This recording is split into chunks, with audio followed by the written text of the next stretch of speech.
Welcome to I Scream, You Scream, your weekly scoop of the most chilling histories, mysteries, and paranormal perplexities. I'm Gina. I'm Kathryn.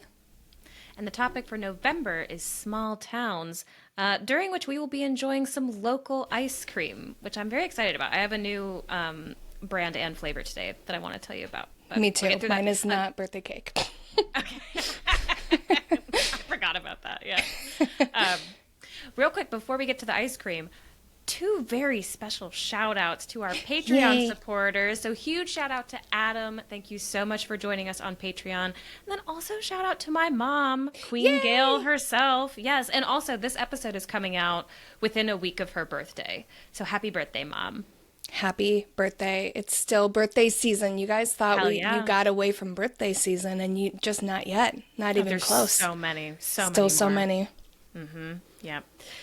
Quick reminder, if you would also like a shout out on the podcast and a bunch of other cool additional goodies, feel free to join us on Patreon. Link is in the show notes. We would love to welcome you there. But in the meantime, grab a spoon and let's dig in. Yay. So tell me what you're eating. Oh gosh. Okay. So many of you, hopefully many of you, will recognize the name. It was my favorite local place I mentioned in our birthday episode. So I got it from Scratch Ice Cream. And I got cookie dough because I wanted to see what their cookie dough was all about. I wanted to see where it stacks up in the line of vanilla versus dough. And I will say, having not tried it yet, it doesn't look like there's a huge ratio of cookie dough, but they do have loose chocolate chips sprinkled throughout. Points for which that. I've not seen. That, yeah, definitely points for that. So we'll see. We'll see how it goes. Yeah. I'll be interested to hear. I have, it's from Purbeck Ice Cream, which Purbeck is it's a peninsula in England that's like relatively close to me. So a lot more local than my last one was. And I'm not using my fancy little bowl today because I love the little container it came in. It's teeny tiny. It's like a little one person size. Yeah. And the name of the flavor is Digosaurus. It's dinosaur themed. Beautiful. Because Purbeck is on the Jurassic Coast where like a bunch of dinosaur fossils wash up. And the description is vanilla bean ice cream with a milk chocolate dinosaur. And I want to find out what that means. So many things I want to say. First and foremost, actually, I'll move number 1 to number 2 because it's bigger. First and foremost, mine also is a vanilla bean base, and it tastes very good. Secondly, we're just going to casually brush past the fact that you've got a bunch of fucking dinosaur bones washing up at any given point during the day. I've never heard of this. Mm-hmm. What? Yeah, so the Jurassic Coast. I took my family there when they were visiting for Christmas a while back. And it's picture a beach, but instead of sand, it's rocks, and there's tons and tons of fossils there. So people go there all the time to try and like find the cool ones, because there's like tiny ones, there's huge ones, all sorts of cool stuff. That's awesome. I did not know about this. You will have to take us there next time we visit 100%. You, just so you know, because I love searching on the beach for things. Usually the only cool thing, quote unquote, we get around here is beach glass. Which I love beach glass. I think it's beautiful, but I'm also like, this is the only thing that everyone kind of just glosses over, the fact that it's a result of litter. Yeah. And I'm like, that makes me so sad. It is pretty, though. But, like, it looks nice, but also I'm sad it exists. Yeah. Yes to both of those things. Yeah, I won't get on that soapbox, I promise. Don't worry, everyone. But I would love to find a dinosaur bone. That's awesome. Yeah, I mean, it's mostly just fossilized bugs, but it is still fucking cool. That's cool. That's so cool. And there's this museum. It's in Kimmeridge. That's where it is. I was gonna say I feel bad for not remembering, but it's at a place called Kimmeridge, tiny little town, and they found, also on the Jurassic Coast, and they found right near it, I think it's the skeleton of what I can only describe as a real life fucking sea monster. Like this thing, like just if you just Google Kimmeridge dinosaur, it'll come up, and it's wild. And they just found it chilling just in the rocks by this tiny little town. It's very cool. So we'll go there too. We'll have a little sea day, and we'll bring Cinnamon. Yeah, well, you can come too, Cinnamony. Mm-hmm. We'll get a bone for your brother, the spooky dog. Okay. All right. So I kind of want to just jump right in because I know you have a lot to tell me. this is a big one, which I will tell you as soon as I suck down my ice cream. Hold on. All right, let's talk about the Roff House. So, this is going to be kind of a multi-level story that I'm going to tell you all. We're going to start off with the legend of Mary Roff. That actually, I say legend because it is a legendary story, but it very much happened. Everything that I will be talking about today is allegedly true, believed to be true. I will be sharing as many facts as we possibly know, and then we will move on to a very special episode that we've been waiting a very long time for, in which I go into details about my very first paranormal investigation that Gina joined in spirit. So before we get started, this is kind of a feel-good story. It's definitely a lot gentler than ones we've had in the past and a lot more lighthearted, but I do want to give a quick content warning for, I'm going to say depression and also attempted suicide. So there are some dark bits, but other than that, it's pretty, I find this to be kind of a nice comforting story. So, Mary Roff was born in 1846 to Asa and Ann Roff in Warren County, Indiana. She was smart, kind, happy little girl, loving family. There was no apparent drama, trauma, nothing out of the ordinary that we know of. Just kind of a classic, normal kid, normal upbringing that ended up turning into a wild, legendary story, as we have seen so many times. When she was about 13 years old, the Roffs moved to a very small town called Watseka, Illinois, about 90 miles south of Chicago, so like eastern Illinois. When Mary was a teenager, so around the time she moved to Watseka, shortly thereafter, Mary told her family that she could see spirits. And she would have these kind of intense fits where she would go into trances and she would suffer from fainting spells and kind of seize up for a measurable amount of time. And when she'd wake up, she would claim that she had been somewhere else entirely. She was somewhere communicating with people. So she wasn't just gone. She was like, what's the word? Transcending? I don't know. She was like out communicating with the spirits. This was the mid 1800s when spiritualism was very popular. It was normal for people to have seances just in general, and people genuinely believed that the veil between the living and the dead was thin enough to communicate. So because of all of this, Mary's family didn't immediately panic at her claim that she was communicating with spirits. Watseka was known to have a pretty large spiritualist community at the time, and the Roff family did practice spiritualism. And I believe that was, at least in part, one of the reasons they may have moved to Watseka. I don't know for sure why they moved to there, but I do believe at least part of it was to join a larger spiritualist community where they weren't really thought of as outsiders so much. Despite the fact that they did believe that Mary was speaking to spirits through these fits, they also recognized that, like, passing out and seizing up on a regular basis was not healthy. So they also noticed that over time, the more, I'm going to keep calling them fits, the more fits that she experienced, the more depressed she got. So they did end up calling a doctor who could help monitor her, which, as the story goes, we know now that it was likely epilepsy. I feel like that's very common for people to mistake epilepsy for, communication with spirits, especially at the time. But they did acknowledge that whatever was happening, whether or not it was spiritual, it was also affecting her day-to-day life. So they were like, okay, both can be true, which we rarely see, which is part of why I really like this story so much. They weren't like calling the doctor in the way that, oh my God, she's crazy.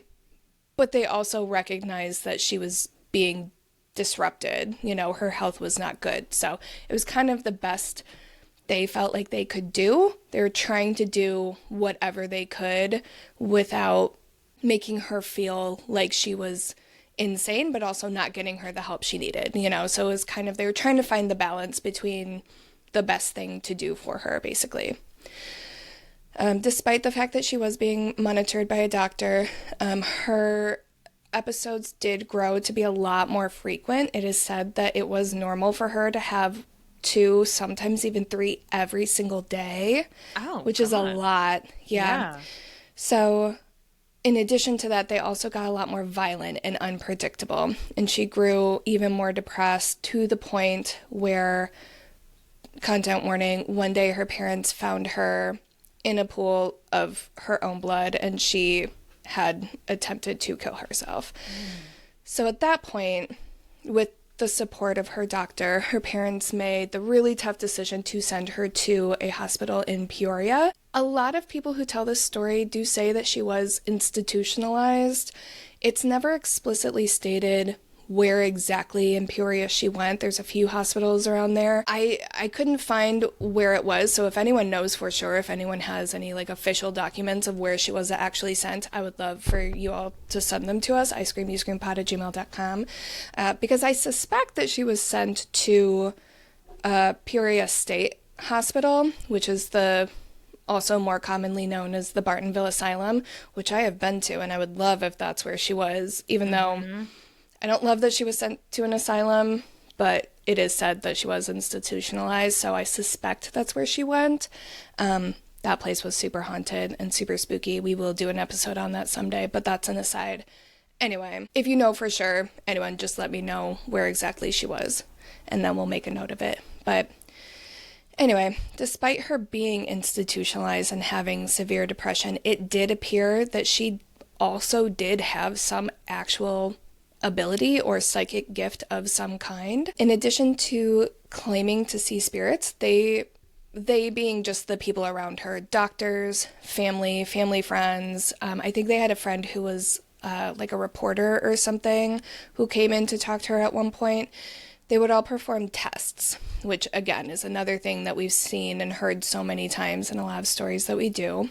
There's one infamous story about this time where I think it was the reporter friend had a sealed letter tucked into his coat pocket, like his jacket pocket, and she was blindfolded and sitting across the room, and she could quote unquote read what the letter said. And she had never seen it. She didn't know who it was from. This was like one of the tests that they were conducting. Imagine having that skill. Oh my honestly, goodness. There are so many times where, like, I just remember, like, growing up, especially when I was a kid, if my parents would, like, get something from school or something, oh my God, it killed me. I would have loved that power. Did you ever try the steam trick? Cover your ears, Mom and Dad. So what you would do is you would boil water to create a bunch of steam, and you'd hold the letter over it. Theoretically, that would undo the glue on the letter, so you could open it, read what was inside, reseal it. Nothing happened. It never worked for me. I did try it, but I don't think I ever generated enough steam. But all of this is to say, what a great power to have. I never thought I would hear you say, I don't think I generated enough steam. Locomotive Kathryn. Oh my God, what a dream. That'd be fun to be a locomotive. Imagine haunting a train. No, sorry, okay. No, back to the story. Back to the story. Anyway, so little things like that happened all the time. She knew things she couldn't possibly know. She picked up on things that were, maybe they could be explained away, but it just would be super strange. The classic. We've heard this a million times. But people believed her. This is something that, again, she was part of a spiritualist community. This was the time period of spiritualism, and she wasn't being nefarious with it. Like, this was just a thing that she had. She wasn't trying to trick anyone. She didn't really care if people believed her or not, because her family believed her, and she was just trying to figure out how to deal with it, She wasn't trying to get away with anything. She was just trying to figure out how to be a young girl living her life with this gift, One weekend, it was July 4th weekend, she and her family went to visit a friend in Peoria for the holiday for 4th of July, and she had been complaining of a horrible headache for days. And once they got to the friend's house, she did unfortunately pass away. Despite the fact that doctors were involved, I don't think that they knew what was happening, so I don't think she was getting the care that she actually needed. They were trying, everyone was trying. She wasn't abandoned. I just think she succumbed to her fits, you know? So if this was a typical story, this is where it would end, right?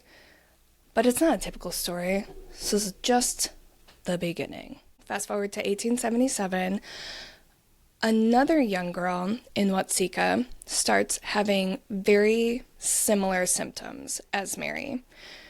Her name is also Mary, but her full name was Mary Lurancy Vennum, and people called her Lurancy.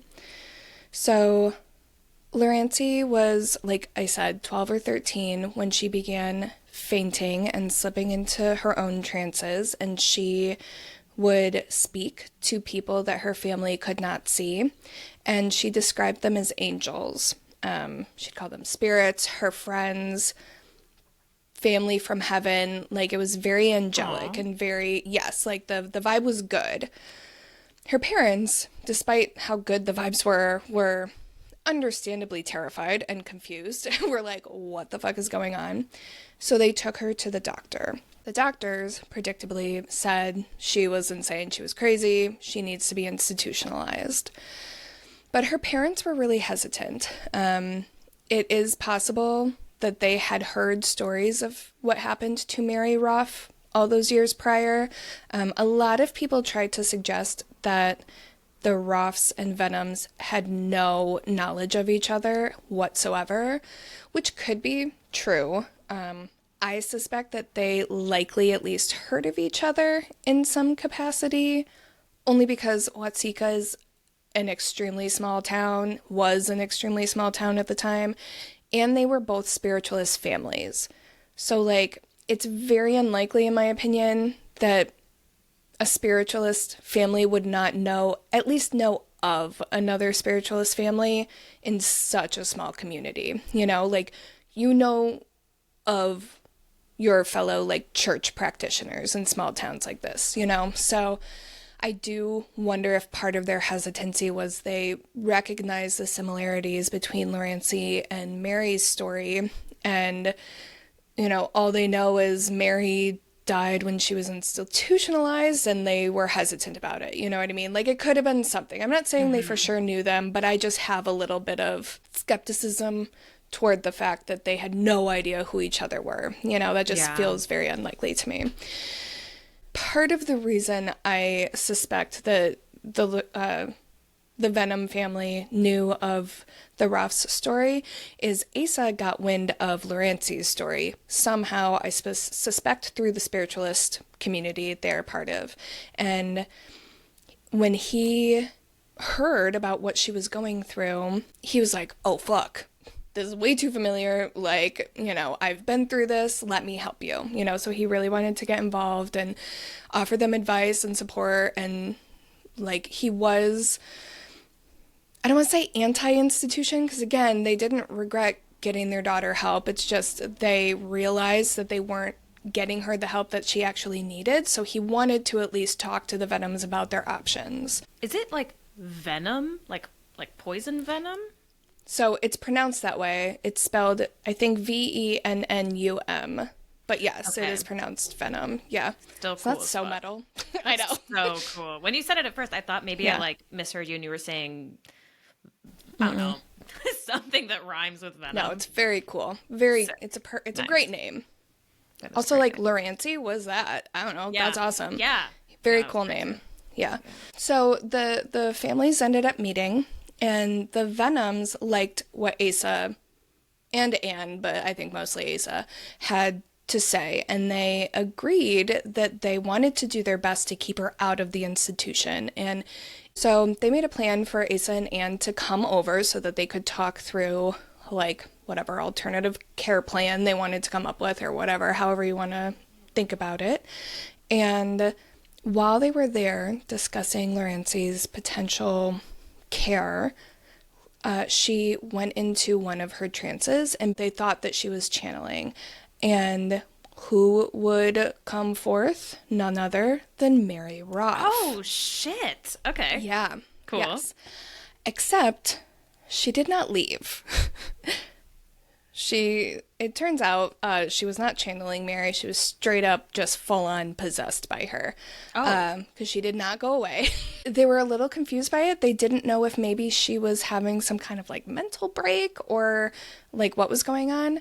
But they noticed, during this discussion, she seemed to almost like carry herself like Mary did. She used phrases that Mary had used. Her mannerisms were very similar to Mary. She was referring to Asa and Anne as father and mother, and like kind of not really acknowledging Lurancy's parents much at all, just like the polite way that you would a guest, if you will. And it got to the point where everyone was like, holy fuck, this is really Mary. Because remember, Lurancy was a baby when Mary died, if she was born at all. So she could not have known the way Mary would have acted. So everyone was real quick to be like, holy fuck, that's like actually Mary. So the Roffs, of course, were like overjoyed. They were like, oh my God, yes, our daughter is back. She's okay. She's safe on the other side. Blah, blah, blah, blah, blah. The Vennums are like, what is happening? Yeah, that's fair. But at the same time, they also were like, okay, she's not having fits. She doesn't seem depressed. This is kind of the most normal she's acted in a very long time. If this is helping her, okay, I guess, like maybe this is what she needs. Like, if this is really Mary and Mary can help her get better, great, let's do this. They kind of had an alarming amount of faith. And I say alarming not because it was necessarily bad, but just like, I'm trying to imagine myself in that situation. I'm just like, holy fuck. So at this point, we're all believing that Mary is in Lurancy's body. Mary is telling them that, she has been through this before. She knows now on the other side what she needed at this time. She wants to help Lurancy. So she, as her spirit, is going to live in Lurancy's body for an amount of time and like help to heal her. Okay. Asa's like, this is wild, but hear me out. Since this is Mary, like, she wants to go home, we will take care of Lurancy as Mary. Okay. And the all right. Venoms agreed. They agreed. Everyone was reacting very similar to what you just did. But like Mary / Lurancy, if you don't believe Mary was in her body, was like all on board. She was like, yes, this is what I need. Like they have experience doing this. They know what mistakes they made and what they would have done differently. Asa's like, we are prepared. We have the supplies. We have this. We have that. We have the connections to the doctors, blah, blah, blah, blah. And from Mary's perspective / Lurancy, she doesn't know these people. She is alleging that, she doesn't know the Venoms. She wants to go home to be with Asa and Anne. So the Venoms agreed. They kind of just were like, this is, again, the happiest we've seen her in a while.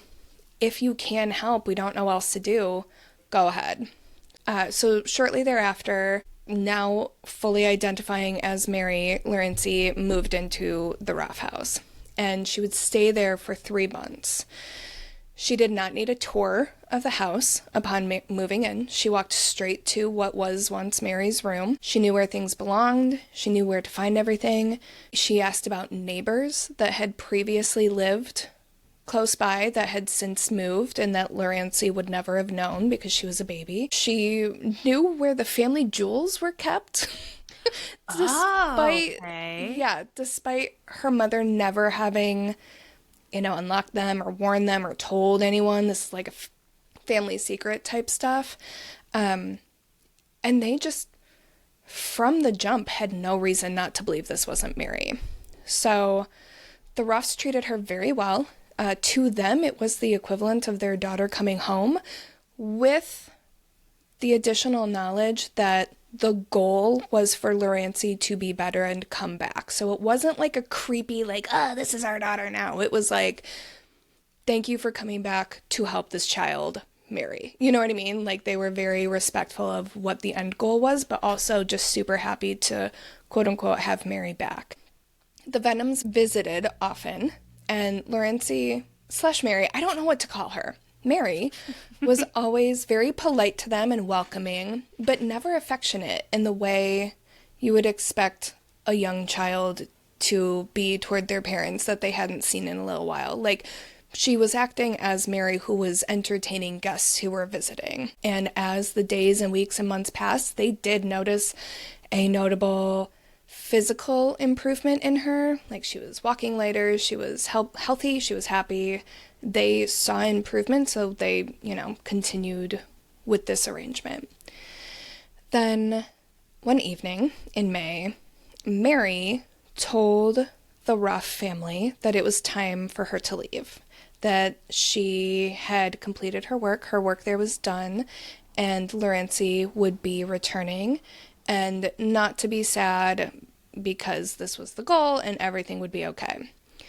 She then immediately thereafter went into a trance, and Lurancy returned. She apparently had no memory of the last 3 months. She didn't really recognize Asa or Anne. Like, she technically had met them that one afternoon, but then when Mary took over, that was really it. She recognized them as people she had seen before, but she was like, kind of scared. She was like, who are you and where am I? Like, I want to go home, So the Roffs were like, all right, this is it. Like, our job here is done. So Lurancy went back to her home. And from that point forward, for all intents and purposes, she was basically normal. She was healthy. Her fits got better. She didn't really experience any seizures or anything from that point forward.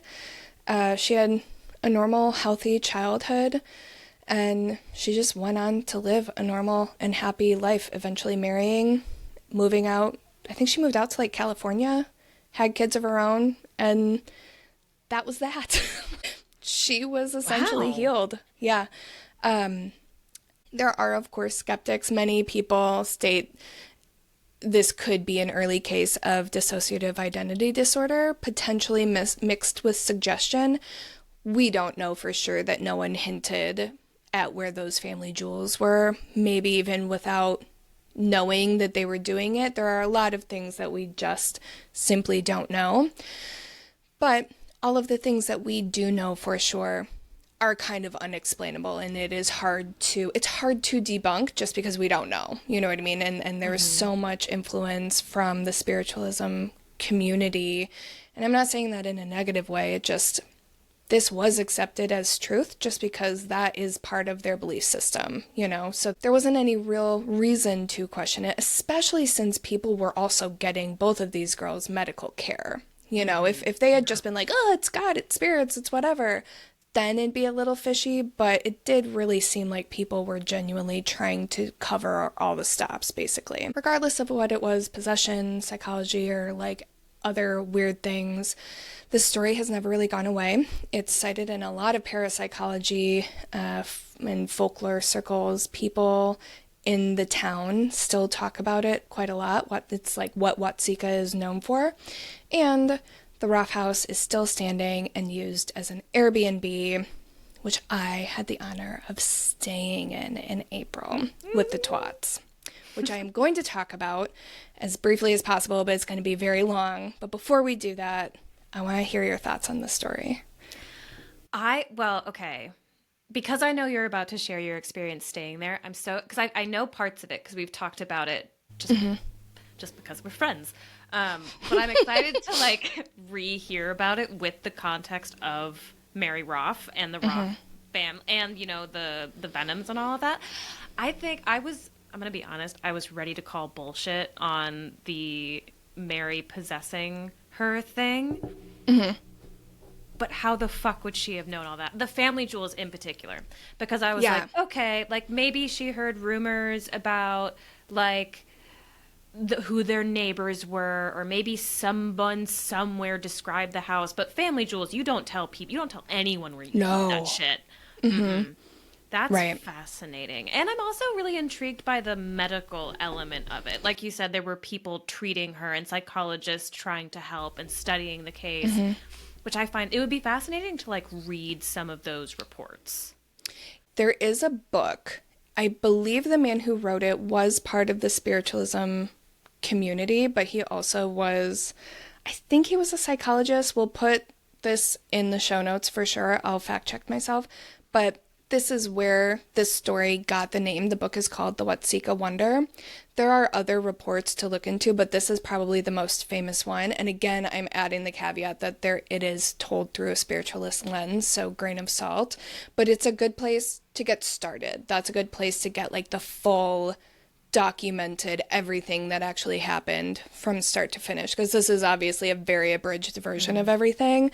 Because I will say I felt very similar to you.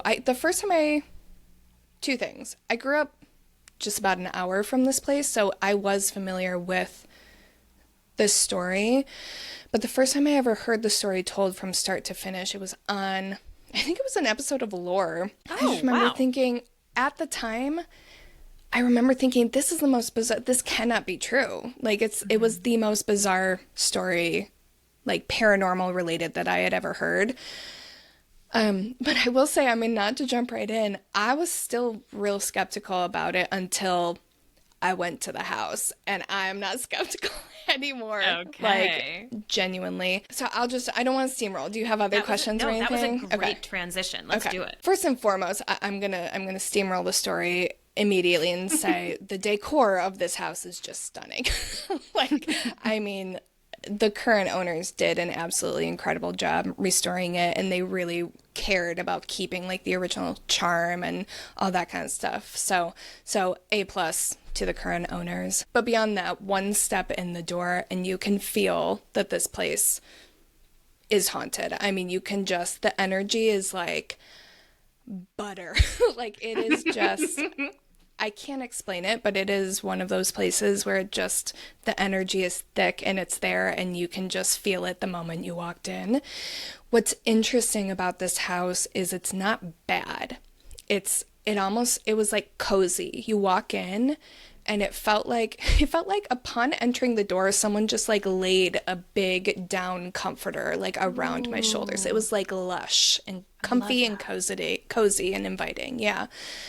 So while we were getting ready to, again, I went with the TWATS. I just want to let everyone know you can hear more about them in our Windy City Parafest episode back in April. So yeah, they invited me to go, /us, but you're all the way over there. Sorry. No. So, you know, the first few hours we were all just like hanging around, getting to know each other, blah, blah, blah, blah, blah. And then when we started getting ready for the evening, the best way I can describe it, and everyone was saying they felt the same thing, it felt like people were like watching us, but not in a creepy way. It felt like people were like hanging out like around the house, just kind of like peeking in to like see what we were doing. We were being observed. Our intentions were being monitored. That's what it felt like. It felt like they were being like protective of each other almost, you know, like, who are these people? Why are they here? Like that kind of vibe. So night one, we get settled in the living room. We introduce ourselves to I almost said to our house. Oh my God. We introduce ourselves to the house, as is tradition with the TWATS, which I love. And I want to do that everywhere I go, paranormal or otherwise. And we had set out like cat balls and flashlights to use as tools for like motion activation. For anyone who has been on paranormal investigations, ignore all these descriptions, but I know a lot of our listeners have not, so I'm going to be like very deeply describing everything we were doing. So we were using the flashlights as yes/no tools. Christina turned it on, and then you kind of like unscrew it a little bit. So the theory is if you tap it, it'll like turn on and off. And then a cat ball, obviously, if you knock it, it'll make sounds and light up and all that kind of stuff. So we had those sprinkled around. And It was really quiet at first when we first got there and started trying to communicate. Nothing crazy, but really, yeah, we got a few interactions, but there wasn't really anything notable until Christina asked if the spirits would prefer if we talked to them using a spirit board, and all of the stuff that we had designated as a yes, like, immediately went off, and it was like the brightest it had been. So we were like, okay, that actually makes sense, because if this was a spiritualist household, that would be a way that spirits would be comfortable communicating with. That was such a popular way to communicate with spirits back then. So we moved into the dining room and we were doing the spirit board, and Christina was one of the people who had her hands on the planchette, but she wasn't asking questions. She was kind of just focusing on the board as we were all asking questions around her. And at one point, we started getting answers, but everything was so nonsensical. It was like you could tell that they were trying to communicate, but it was like, I can't think of an exact example, but, you know, we would say something like, this is just an example, I don't remember, but we would say, who are we talking to? And it would say like MERE or something. And we'd wonder, okay, is this trying to say Mary, or, you know, is this someone else? It just was, you could tell it was trying, but nothing was really happening. And finally, Christina kind of smirked a little bit and just goes, who is the older woman who is preventing you from speaking? And the planchette immediately moves straight to goodbye. Oh, God. I know. So we're like, oh, shit. Like, what the fuck? It was just wild. So we immediately start, like, searching property records, you know, newspapers.com, all this stuff. And we kept coming across the name Kathryn Clifton. So who the fuck is Kathryn Clifton? Plot twist. Has nothing to do with the Roffs whatsoever. Kathryn Clifton was born in 1893, and she inherited the house in 1939 from her stepfather, who had owned it since 1912. He had been a federal judge down in Oklahoma, and the people he worked with considered him a bit eccentric, which I love because I feel like you always hear women described that way, so it was kind of fun, like, hearing him described that way. The example that I found, which I think is very fun, is after a particularly controversial vote that he made. I don't remember what it was, and it doesn't matter to the story. He faked his own death and smuggled himself into a freight train where he fled to Illinois, which is why he was in Watseka. Okay. Well, fleeing to Illinois is not on my... He had to flee. But you know what? He had to go somewhere. Yeah. Great job. That's fucking cool. I know. So, Kathryn's mother, meanwhile, raised her as kind of a nomad. I don't know how her mother and her stepfather met. It doesn't matter to the story. But she and her mother traveled around the world in steamer ships all throughout her childhood. So that Kathryn could experience kind of different cultures and get more than just, you know, a Midwestern education and, you know, experience life across the world. And fun fact, some of the trunks that they traveled with are still in the home as decor. Oh, wow. Yeah. That's cool. There's also a grotto in the backyard that was built using rocks that they collected on their travels, which, my lifelong dream. Right, that I didn't know I had written all over it. Literally, that we, like, have the same name. So, I will say that was very confusing while I was there. Like, we kept, anytime someone would, like, talk to her, they'd be like, Kathryn, I'd be like, yes? Before Kathryn inherited the home, she lived in New York City, where she learned to play the violin, and she would play on street corners to raise money for war bonds.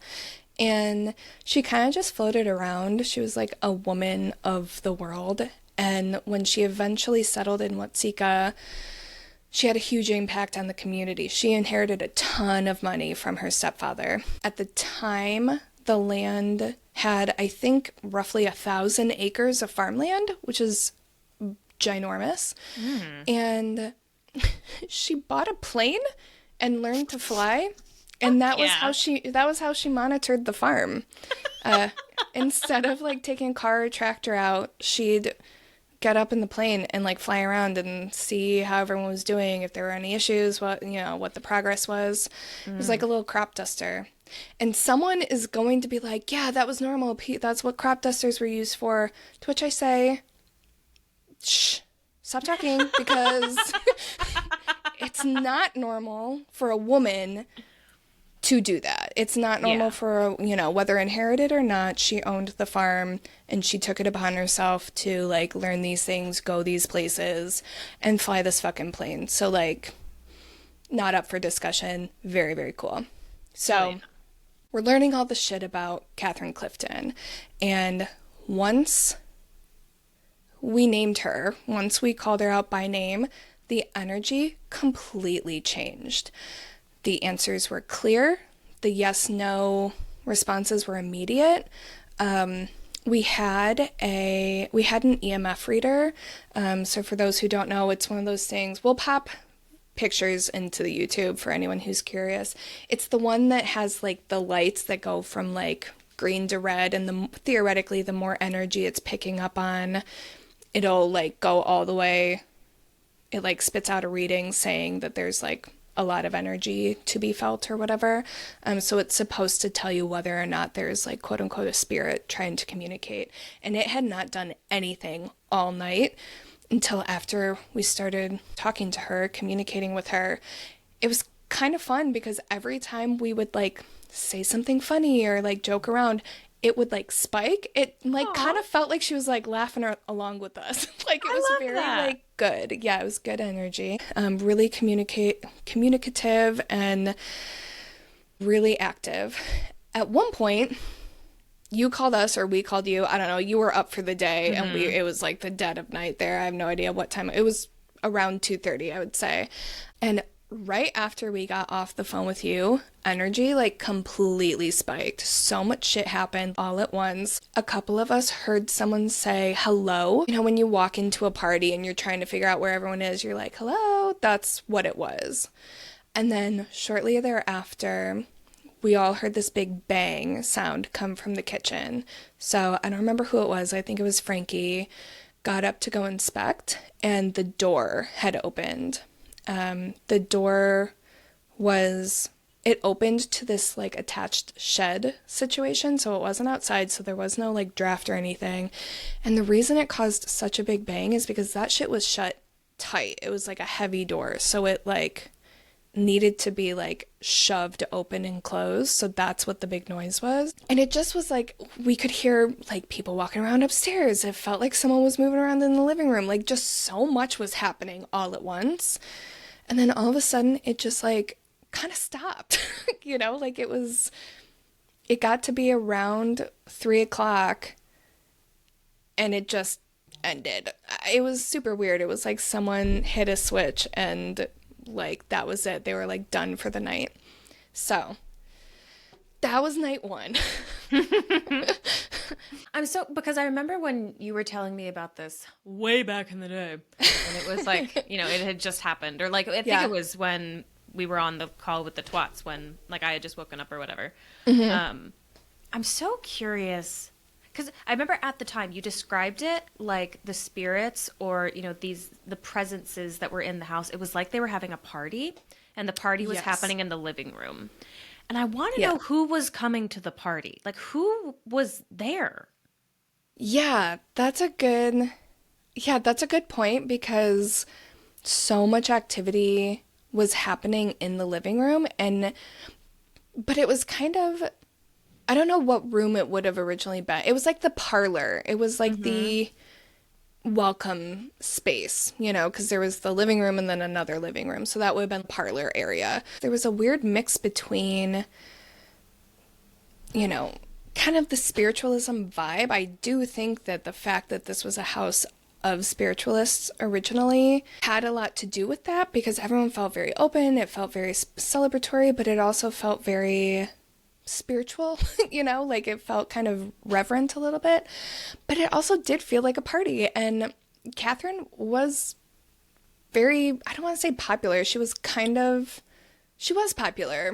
so she probably did entertain a lot of people, but in the way that she also was kind of judged, because she was not your standard woman. Like, she did weird things and had kind of a strange life. It was almost like these people spent their life judging Kathryn, and then once they were on the other side, they were like, oh, actually, we were just, dying to get invited to this rager. You know what I mean? And like, we're happy to be here now.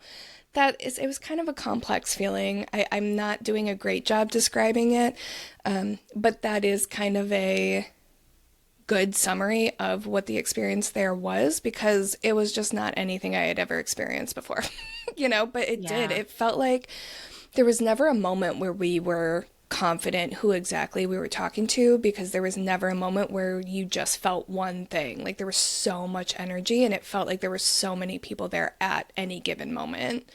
Like, I would believe that house was a portal to somewhere, because there was so much energy. I've never felt that much energy in my life. So is the prevailing theory that when you guys were first using the spirit board and Christina said, who's the older woman preventing you from speaking, do we think that it was Kathryn was just being drowned out by the number of people trying to talk? Interestingly, no, I think it was the opposite. I think Kathryn was like, this is my fucking house, and you all will do what I say. Nice. Yeah. Okay, yeah, stick. It was definitely Kathryn, 100%, and she was not being drowned out. She was, like, controlling what was happening. Okay. For sure. That is something that I am just absolutely confident about. She definitely had the strongest energy, and everyone else was there with her. That was kind of the vibe. Love it. Main character. Yeah. Yes, absolutely. So, moving into day 2, first and foremost, I just have to say, the bed I slept in was comfy as hell. I've literally never slept that soundly ever in my adult life. I my head hit the pillow and I was out cold. Next thing I knew, I woke up like sun streaming in the window on my face. I was well rested. It was just beautiful. And I woke up to the sound of Big Mouth Billy Bass. Let me explain myself. So, one of the people that was there, they brought Big Mouth Billy Bass as one of our motion sensors, and we had him on the grand piano in the parlor, living room area, whatever, because, like you were mentioning, we felt that was, like, kind of big energy area, so that's where we kept him. And he was kind of sporadic all night, the night one, but never consistent. He wasn't one that we were really relying on. But after we all went to bed, I sleep with earplugs, so I didn't know, but everyone said they could hear him going off all night long. And so I woke up, and I didn't hear him. I had my earplugs in, so once I took them out, I heard him going, so I assumed that I was late to the party, that everyone was up, like, having coffee, getting ready to go, blah, blah, blah, blah. So I get ready, and I go downstairs, and no one's awake except Christina, who was in the kitchen, and she was making coffee. So we went into the dining room, and we commented on the fact that Big Mouth Billy Bass had been going off, despite, no one being down there and no one walking by. And finally, Christina said, I wonder if it's running out of batteries, and it's like glitching out, You know how things kind of run sporadically and weirdly if they're running out of battery. It immediately stopped after she said that.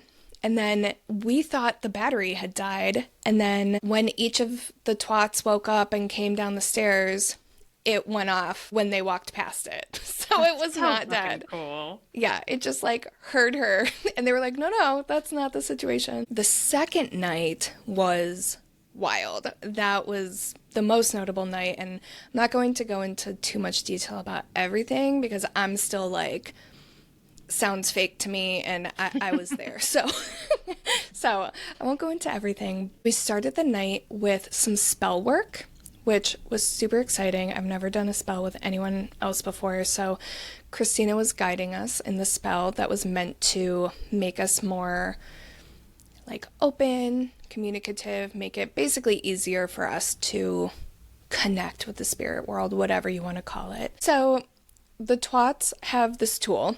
I don't remember what it's called. I'm sorry. They got it. I don't think it was custom made, but whoever made it only made like 10 or something like that. I don't remember the whole story.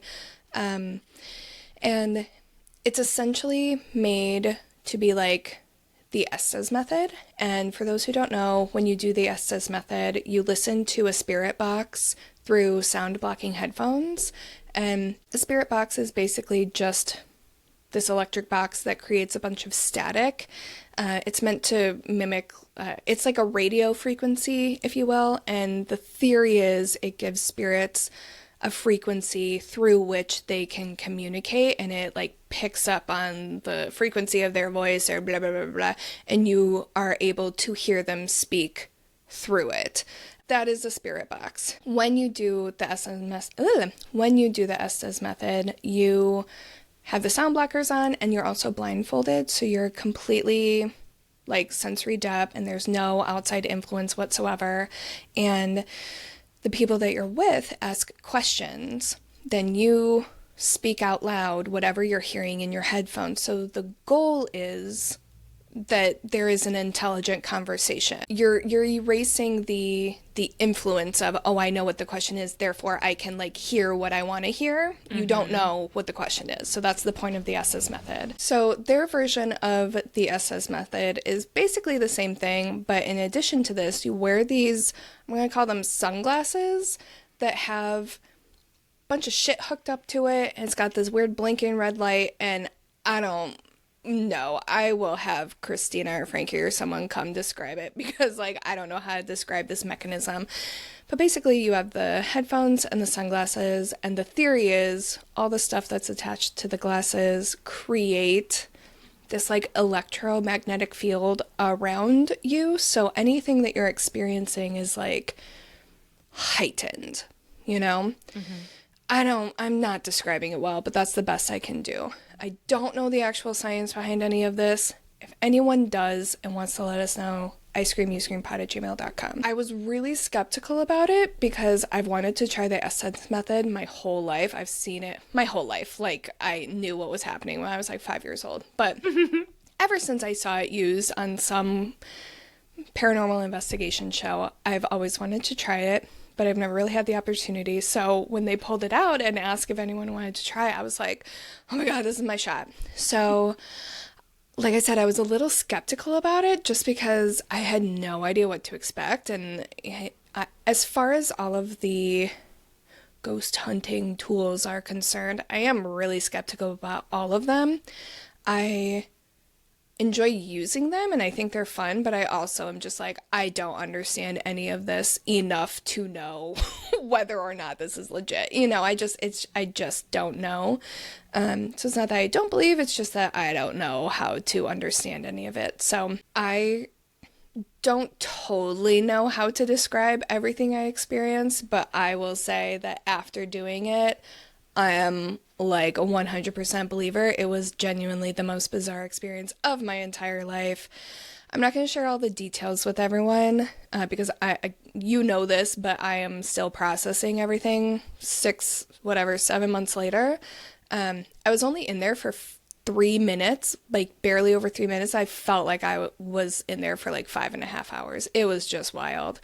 The things that I will share are the first thing I noticed, like moments after I put the headphones on and put the glasses on, and I said, okay, I'm ready to communicate or whatever it was, it felt like someone just went whoosh and like slammed their hands on the table right in front of me. I was like immediately startled, and it felt like people were like stomping on the floor, banging on the table. At one point, it felt like someone had put their hands on the back of my chair and just started shaking it. It was just wild. Like the movement was insane, to the point where I got a little self-conscious because I was like, oh my God, I just met all of these people. What if they're fucking with me? Like, I didn't know what to think, you know? For anyone who is thinking the same thing, there is a video of me while doing this, and nobody was moving. Everyone was whispering. Nobody got up from their seat or anything. There is one part of this video where someone says that they just felt a stomp on the floor, and everyone was like, yeah, I felt that too. Which I kept feeling it, but I felt like people were like stomping repeatedly around me. So everything that they mentioned experiencing in the video outside of whatever I was doing, I was experiencing like a million times magnified, basically. It was super weird, super mind-boggling. I am still processing. Like I said, it was a wild experience, and if anyone ever has the opportunity to do so, I highly recommend. It was so fun and confusing. The very last thing that happened before I came out was it felt on my left side. I was wearing my giant rainbow fuzzy sweater. It felt like someone, the best way I could describe it is it felt like someone took a popsicle and just like dragged it down my arm. That's the best way I can describe it. And you can see me in the video. I was like shaking it off, and I like real quick came out of the headphones, and everyone was like, you know, that wasn't us. You're okay, blah, blah, blah. I was like, oh, I know that wasn't you. Like, that was wild. Again, a few other things happened. A few other people went in and did the SS method. I'm not going to share their experiences. This will be a 4-hour episode if I shared everyone's experiences. You can hear Frankie describe his experience on Total Conundrum when we went on that show to talk about our experiences at the Roff House, because the Total Conundrum crew went as well. So he talks a little bit more about it on there. So go check that out if you want to hear about it. But yeah, it was cool. Throughout the rest of the night, as people were in there and we were asking questions, we got a lot of intelligent answers, like kind of alarmingly so, to the point where we kind of, I kind of forgot that this was a spirit thing. Like, it kind of just felt like we were talking to the person who was in there. We could hear people walking around upstairs. It kept sounding like someone was walking up and down the stairs, and we kept hearing someone whistling, like in the stairwell and upstairs. It was just not like whistling a tune, but just a whistle. And no, it wasn't the train. It wasn't a train whistle. It was very, like, just to clarify, because there is a train that goes by, and I think I just heard our train go by. So if anyone heard a whistle on the recording, it's not a ghost. We have a train track near us. But yeah, it was cool. The last several hours of the night, we were just hanging in the parlor in our own, like, the actual real physical fuzzy blankets, not just like house vibe fuzzy blanket. And that's where we were hearing a lot of people walking around and whistles and all the things. Just, again, to kind of confirm that there was so much activity over in that parlor area. And yeah, I mean, that's pretty much it. The best way I can describe the whole weekend was just, I almost feel like investigating is kind of ruined for me now, because I'm like, the way people have described investigations, this sounds like a top tier experience. And I'm like, I kind of just don't ever want to go anywhere else. But it was cool. So much activity, a lot of interaction. The house has a lot of history, as we learned, more so than just the Roff story. I think by the end of the weekend, we kind of forgot we were even at the Roff House. You know, it wasn't, I don't even know if we connected with anyone from the Roff story at all, but in the way that that's not really a bad thing. Like, we got so much interaction, and I think the fact that we were open to other spirits is the reason that we got so much interaction, because I've heard stories of people having very negative experiences at that house, and a lot of people think it's like evil or demonic or whatever, because there are a lot of people that come in to investigate and just have a really bad negative experience. And I wonder if it's because they're just trying to connect with the Roffs and just ignoring everybody else, because we didn't have a great experience until we started acknowledging it could be someone else. And it very much feels like Catherine Clifton's house. You know what I mean? And I can imagine she would be the type of person, if a bunch of like ghost bros come in and start demanding things and being negative and demanding, she'd just be like, well, you can fuck off, because that's not how we're going to do things. So I would imagine they'd get like a negative experience. But if you do have intention of going to the Roff House for the purpose of communicating with spirits, you can just go there as an Airbnb. If you want to visit Watseka, Illinois, you don't have to investigate. It's just a standard Airbnb. But if you do want to communicate with the spirit realm, definitely recommend trying to connect with Kathryn instead of just the Roffs. And I have one more thing to say that I totally forgot about. I may have gotten a ghost picture. I totally forgot to include that. real quick, I'll just tack it on to the end here. Before we got started on night one, I was going around the house, taking pictures of the house, admittedly mostly for like design inspo because I loved the way this house looked so much. I was just trying to get a bunch of pictures of it. And I took a picture toward the front door. And what's interesting is when I'm looking at the photo and when I showed you, I see what looks like a green face. And then I've been showing it to other people, and there are two things I want to say. One, I was kind of skeptical about the face just because I do know that there were bushes outside, and I tried to see other photos taken from a similar angle, and I couldn't see the bushes in those other photos, but I am still skeptical that that could have been just like the trees and bushes outside. But what's interesting is even if that green face isn't a face, I've been showing it to other people, and other people are seeing other faces in this picture. Yeah, so we'll share in the YouTube, we'll share what I am seeing and what I pointed out to you, and then I'll share what other people are seeing. We'll share it in the YouTube. Let us know what you see. We're going to share all of the other ones I have on our Patreon. And I do have a couple of audio recordings of when the night got started and when we started the investigation. So we'll share all of that on Patreon. And if you see or hear anything, please let me know because I love finding stuff. And there are just so many photos. I don't think I went through all of them. So I suspect and hope that I caught something else. So we'll let you all decide in our Patreon. But yeah, that's it. That's my story about the Roff House. So interesting that you didn't, to our knowledge, actually interact with any of the Roffs. That's the thing, to our knowledge, but it didn't feel like it. And I do wonder if it's just because, like, they've moved on or something. You know what I mean? Like, that's perfectly possible. It definitely felt like Kathryn's house. Yeah. 100%. And I wonder, too, like, how many other famous, quote, haunted houses people go there and then have a negative experience because they're expecting to speak to one specific spirit, when in reality it might be, that's fascinating. Me too. I'm so glad that for your first paranormal investigation that you went with the TWATS. Because like you were saying, so much of it is the energy that you put into it, and the TWATS are the fucking best. And I think that a big part of our positive experience was due to their process and the fact that they start all investigations with an introduction, who we are, what our intentions are, we mean no harm, blah, blah, blah, blah, blah.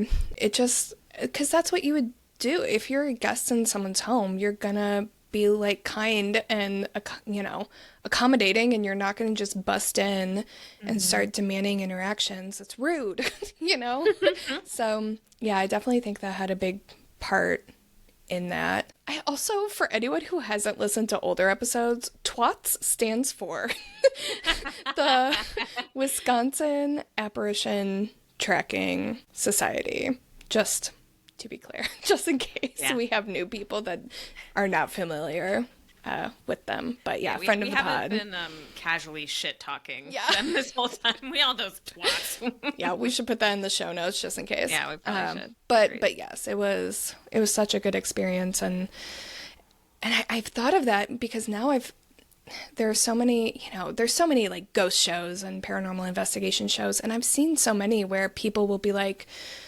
oh, is this so-and-so? Are we talking to so-and-so? And the responses are very clearly not that person, but like they're trying so hard to talk to this one infamous story character that's like, you're kind of just setting yourself up for failure. You could be talking to someone else that is just as interesting, but you're so focused on getting this content and getting in contact with this one specific person that you're kind of blocking yourself off to a whole other experience. So I do suspect that happens in most places that have been deemed demonic or evil or whatever. And it's like, it's probably not. It's probably just a frustrated ghost that wants you to shut the fuck up. Right? I would be like, if I was in the ghost shoes, I'd be fucking pissed. Like, what, am I not good enough for you? if someone came into my home that I have been at for eternity and they just start demanding to talk to whoever the hell, and I'm like, hello, talk to me, and they are just being rude to me, I would be very aggressive and very demonic. I'd be very rude. Yes. Okay. Cool. Well, we've solved all the world's negative paranormal experience problems. Yes. Just be nice. We just proved there are no demons or None. evil spirits. Everyone's nice. Yeah. Well. That's all, folks. Good night, everybody. All right. Do you have something for me? I do. Speaking have of something ghosts for you. I do. And it is a little ghosty story. So this comes from our friends at Tea Tales and Talks. So thank you so much for passing this over to us. Yay. And I will begin reading it now. It's titled Kids Are Creepy / Basement Ghost.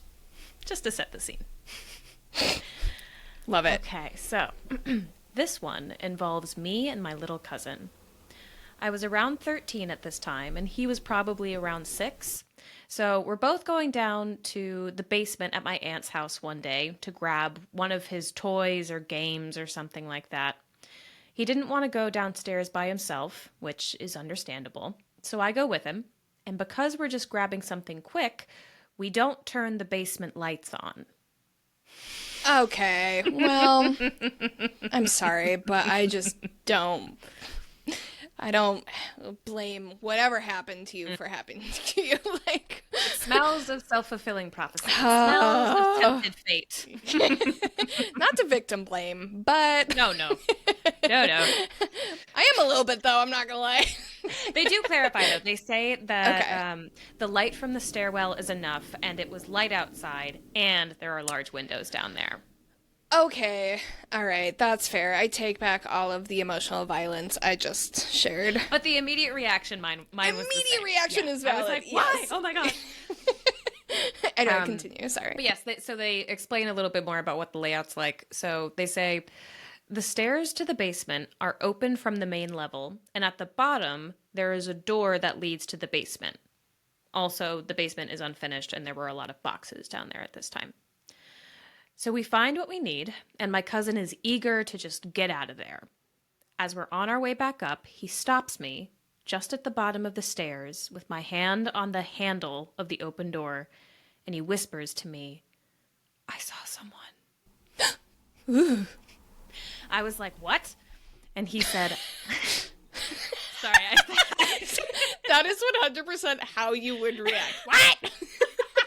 It is. I'm sure that they said it in a, what? I don't know.